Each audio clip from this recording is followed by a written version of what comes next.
ओम शांति।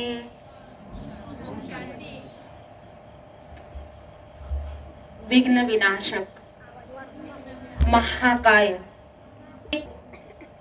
सभी भाई बहनों को इस गणेश उत्सव के निमित्त से हम प्रजापिता ब्रह्मा कुमारी ईश्वरीय विश्वविद्यालय शहादा की ओर से आप सभी को दिल से बहुत हार्दिक शुभकामनाएं करते हैं।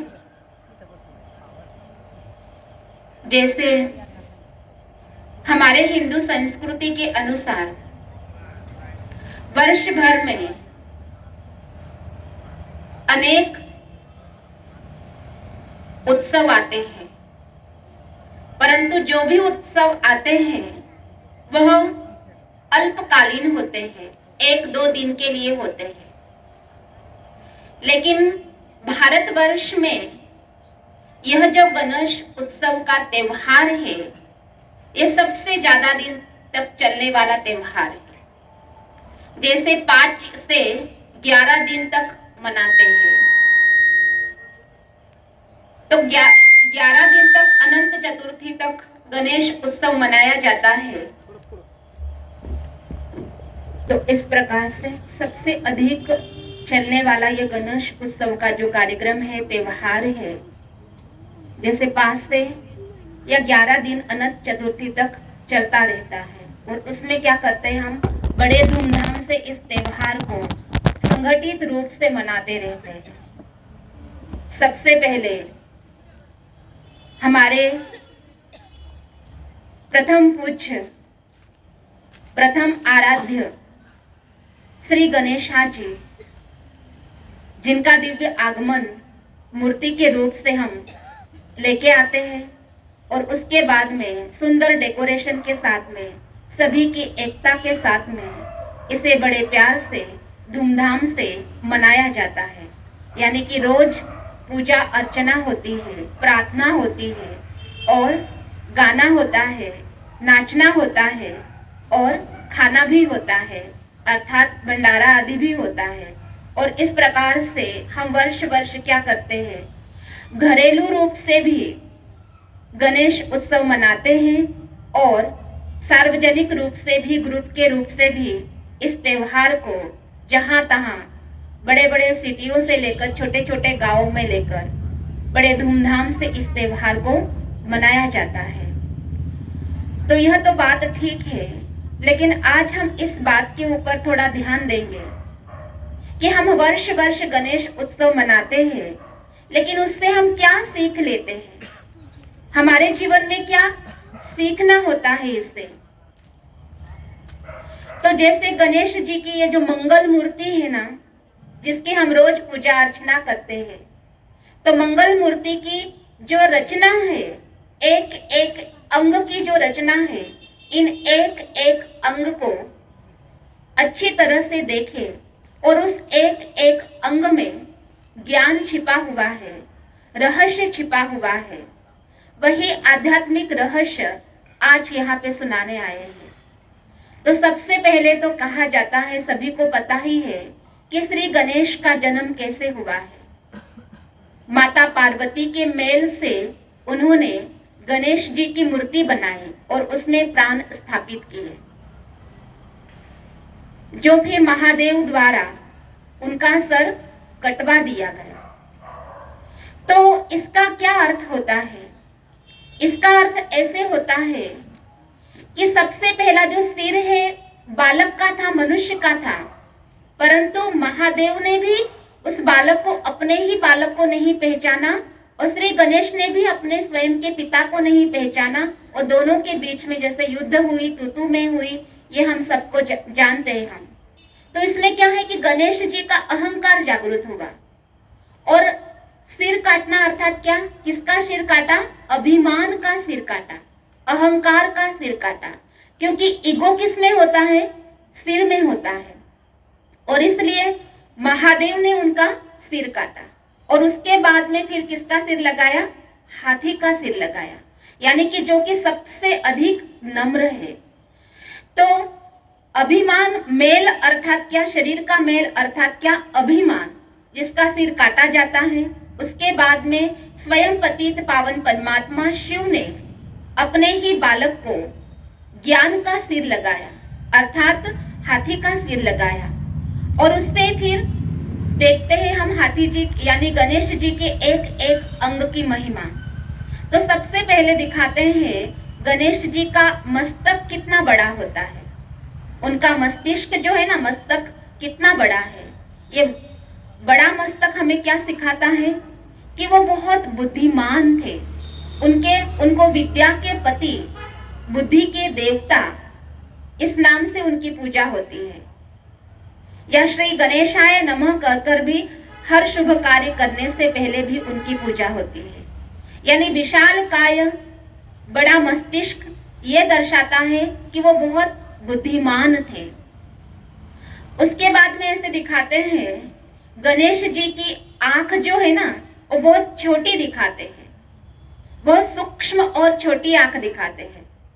मुख भी दिखाते हैं, यानी कि छोटी आंख क्या प्रतीक है कि जैसे ऐसे बताते हैं जब जंगल में हाथी घूमता है तो हाथी की जो आंख होती है वो बहुत छोटी है, और छोटी आंख से दूर से कोई चीज वो अगर देखे तो छोटी चीज भी हाथी को बहुत बड़ी दिखाई देती है। और इसलिए वो हाथी क्या करता है, जंगल में किसी ऐसे छोटे मोटे प्राणी को कुचलता नहीं है, परंतु छोटा प्राणी भी बड़ा दिखाई देता है तो वो साइड से चलता है और उस सभी की वो रक्षा करता है। तो छोटी आंख का अर्थ होता है सूक्ष्मता, छोटी आंख का अर्थ होता है एकाग्रता, छोटी आंख का अर्थ होता है वह त्रिकालदर्शी थे।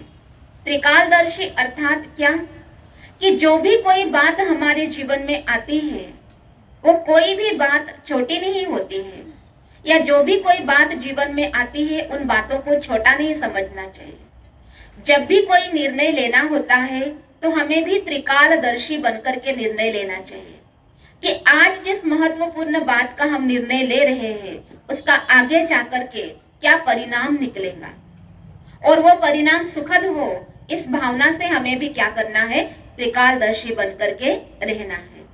तो ये छोटी आंख यही दिखाती है। एक दंत दिखाते हैं श्री गणेश जी को। एक दंत अर्थात वो एक व्रता थे, एक की याद में लगन में मगन रहते थे। उनका एक ही लक्ष्य रहता था, अपनी माता पिता की सेवा करना, इसलिए उन्हें एक दंत कहा जाता है। दिखाते हैं कि गणेश जी के कान भी बहुत बड़े बड़े दिखाते हैं, यानी हाथी के कान, गणेश जी के कान इतने बड़े बड़े क्यों है? और भगवान शिव ने भी हाथी ही क्यों चुना? दूसरे भी तो प्राणी हो सकते, उनका भी तो सिर लगा सकते थे ना, लेकिन गणेश जी का ही सिर क्यों चुना, हाथी का ही सिर क्यों चुना? क्योंकि उनमें एक एक अंग में ज्ञान छिपा है। तो हाथी जी के कान भी बहुत बड़े बड़े होते हैं, सूप जैसे। ये बड़े कान क्या सिखाते हैं? बड़े कान हमें ऐसे सिखाते हैं कि हमें सुनना सबकी है। जब तक किसी व्यक्ति की मन की भावना हम इन कानों से नहीं सुन सकते, तब तक उसके मन का भाव क्या है ये हम किसी को समझ नहीं सकते। इसलिए किसी भी व्यक्ति को समझने के लिए उसको सुनना जरूर होता है। सुन करके भी क्या करना होता है कि सभी व्यक्ति एक जैसे नहीं होते हैं, सभी की भावनाएं भी एक जैसी नहीं होती है। तो सुने सबकी, लेकिन करे अपने मन की। अर्थात कोई क्या भी सुनाए, कुछ भी सुनाए, लेकिन जो जितना आवश्यक है, जितना काम का है, उन्हीं बातों को सुन करके आगे बढ़े। जैसे सूप जो होता है, सुपड़ा, वो क्या करता है? अनाज साफ करने का काम करता है। उसके अंदर खराब दाने भी होते हैं, अच्छे दाने भी होते हैं। तो सुपड़े में हम क्या करते हैं कि खराब दाने जो होते हैं वो फेंक देते हैं, अच्छे दाने को ले लेते हैं। यानी जो भी हमें कुछ भी सुनाए तो अच्छी अच्छी बातों को सुनो, सुन करके क्या करो, जीवन में धारण करो। तो अच्छी एक कुशल शक्ति का प्रतीक है ये बड़े बड़े कान। फिर दिखाते हैं कि हाथी जी की जो सूंड होती है वो टेढ़ी भी होती है और मुलायम भी होती है। तो टेढ़ी और मुलायम का अर्थ क्या होता है? टेढ़ी और मुलायम का अर्थ ऐसा होता है कि जीवन में जो भी परिस्थिति आवे या जैसा भी कोई व्यक्ति आवे, कैसे भी स्वभाव, संस्कार, आचार, विचार, कर्म वाला व्यक्ति अगर हमारे जीवन में संपर्क में आता है, जीवन है बहुत लंबी यात्रा, इसमें हर एक प्रकार की समस्याएं हमारे जीवन में आ सकती है। तो जब भी कोई विकट समस्या आवे, विकट परिस्थिति आवे, तो ऐसे समय पर हमें क्या करना है, उस परिस्थिति को सहज मोल्ड कर लेना है, यानी उस परिस्थिति को भी हमें एक्सेप्ट करना है। जैसी परिस्थिति आती है वैसे हमारी स्व की हमें स्थिति बनानी है। जैसा व्यक्ति है उस व्यक्ति के समान हमें भी उसको समझना है, यानी मोल्ड होना है।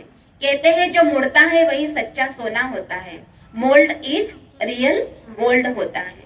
तो मुड़ने की शक्ति अर्थात एडजस्ट होने की शक्ति अर्थात यह लचीली और मुड़ी हुई सूंड दिखाते हैं।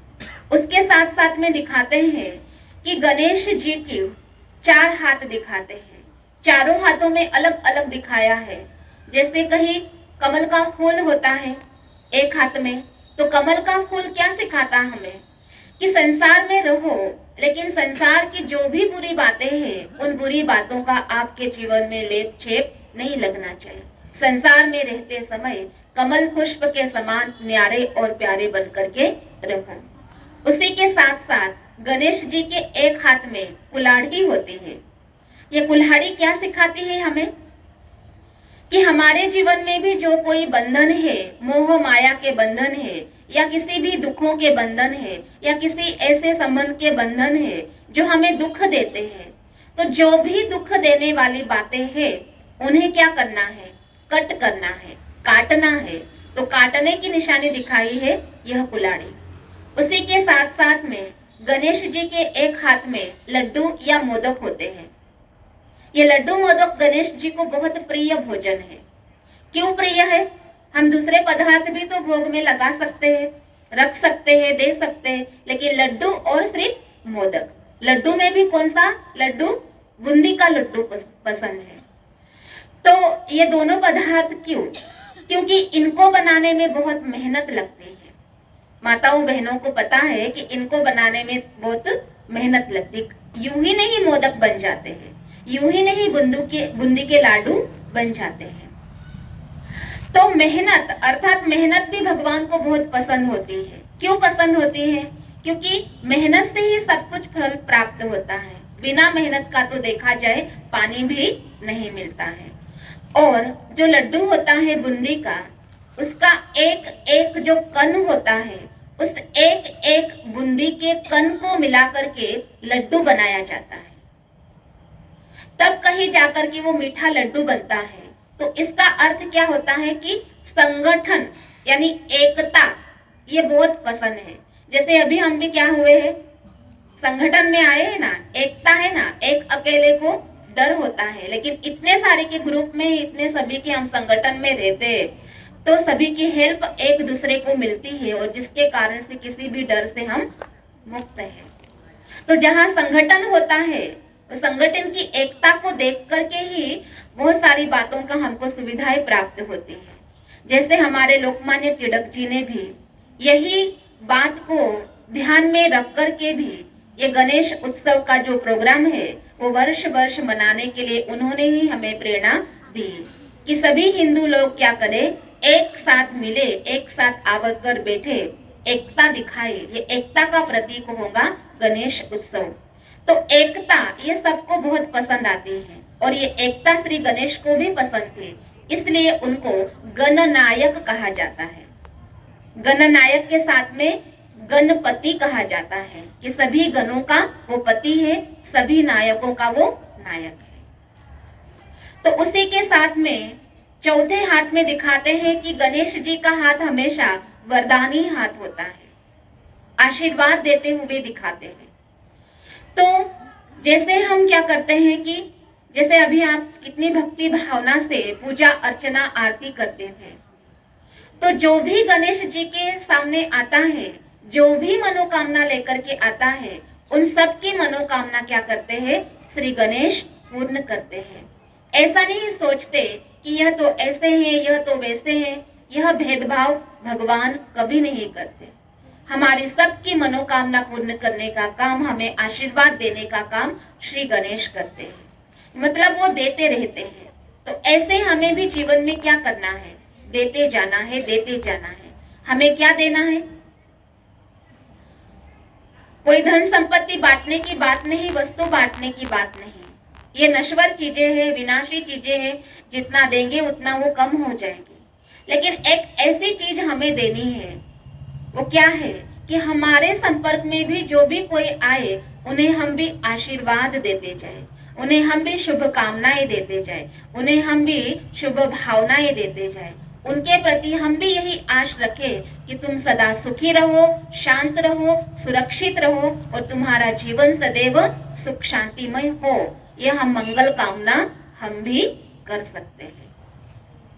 उसी के साथ साथ में गणेश जी का वाहन मूषक दिखाते हैं। मूषक अर्थात चूहा जी। तो कितनी सोचने वाली बात है ना। चूहा जी कितना छोटा और गणेश जी कितना बड़ा। वो मथुरा का राजा दिखाते हैं और उन्होंने वाहन कौन सा चुना? चूहा। तो ये चूहा अर्थात किसका प्रतीक है?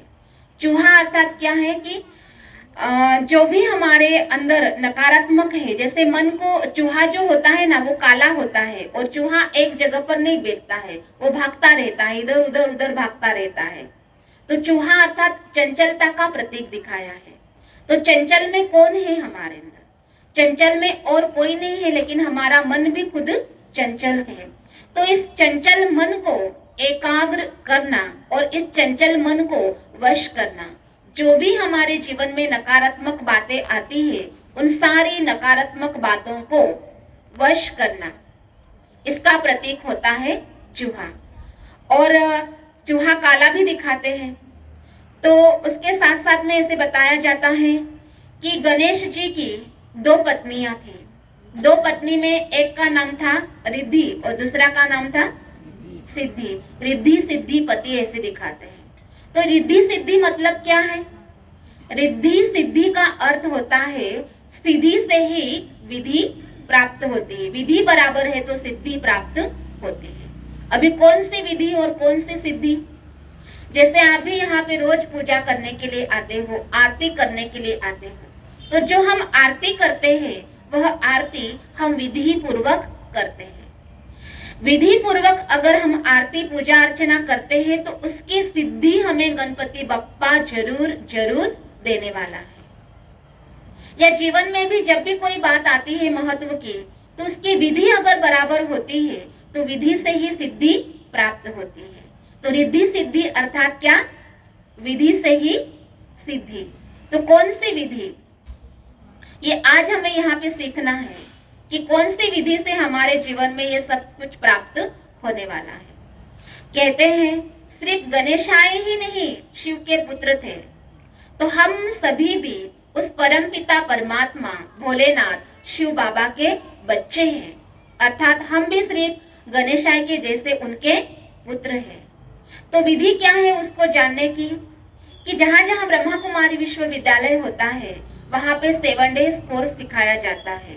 और 7 डेज कोर्स के रूप में स्वयं परमात्मा शिव इस धरती पर आ चुके हैं और आकर के वो क्या कर रहे हैं? हमें हमारी आत्मा की ज्योति जगा रहे हैं। हमें वो जन्म जन्म जो हमने उसके लिए भक्ति पूजा पाठ यज्ञ तप दान पुण्य तीर्थ यात्रा जो भी किया, इस सब का फल देने के लिए स्वयं भगवान शिव परमात्मा इस धरती पर आ चुके हैं। तो इस बात को आपको क्या करना पड़ेगा? जानना भी है, मानना भी है और पहचानना भी है। तो आज के इस शुभ दिन के अवसर पर हम आपको यही बताने के लिए आए हैं कि सिर्फ वर्ष वर्ष गणेश उत्सव करेंगे, बड़े धूमधाम से मनाएंगे, इतना ही नहीं। हमारे श्री गणेशाय को तब बहुत खुशी होगी, तब वो हमको सिद्धि देगा जब अभी ये जो सुना एक एक अंग का महत्व, ये सारे गुण हम भी अपने जीवन में धारण करेंगे। तो श्री गणेशाय को दुख हरता सुख करता कहा जाता है। तो ऐसे हमारे जीवन से सभी प्रकार के जो दुख है वह हरे जाएंगे, दूर होंगे और हमारा जीवन सुख शांतिमय बनता जाएगा। तो यही फिर से कहेंगे कि परमात्मा स्वयं भगवान शिव बाबा इस धरती पर आ चुके हैं, आप भी उन्हें जानो, मानो, पहचानो और अपना भाग्य बना लो। ओम शांति। केला आहे आणि त्यांच्या आजच्या येण्याचे उद्देश असं आहे की त्यांनी गणेशचे आपण जे बसवतो, जे गणेश उत्सव मोठ्या प्रमाणाने आपण साजरा करतो, की नेमकं त्याच्या मागे महत्व काय हे कळवल्याबद्दल ते आले होते. सर्वांचे मी आभार मानतो. धन्यवाद. जय इकडे रे जय गौरव